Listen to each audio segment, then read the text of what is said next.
Wait da. Loi da ti lig cha dwal.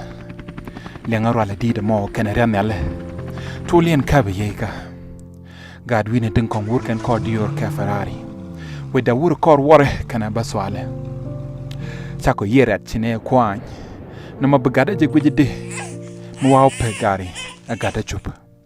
Chwa mo chene ngaji te ka dubada ni. Mecha dog da beret bajal ka jakel. Chienda.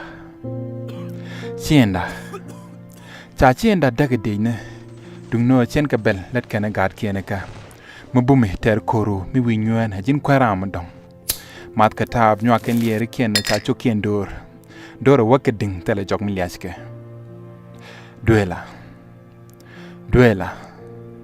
Duela pinde liet. Chi jal benang je kune je la tieji na mo ngu.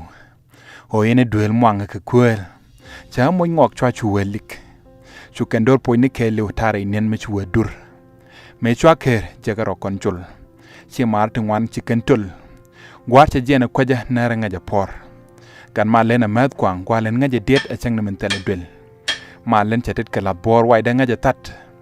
Taka wat tiji nyiri kanok natbo. Taka gad ma tiji ga ka taka nye ma tu painrol. Dora. Dungno Dora. Ajana naga long benete kel. Para ko miti ka jogo boch ekwidu.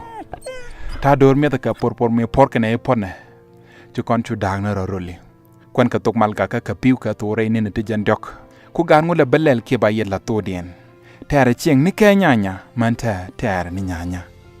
Dor nuer chika taj ken gok. Dungno dal ken tuk. Gari apala no konel bero daling.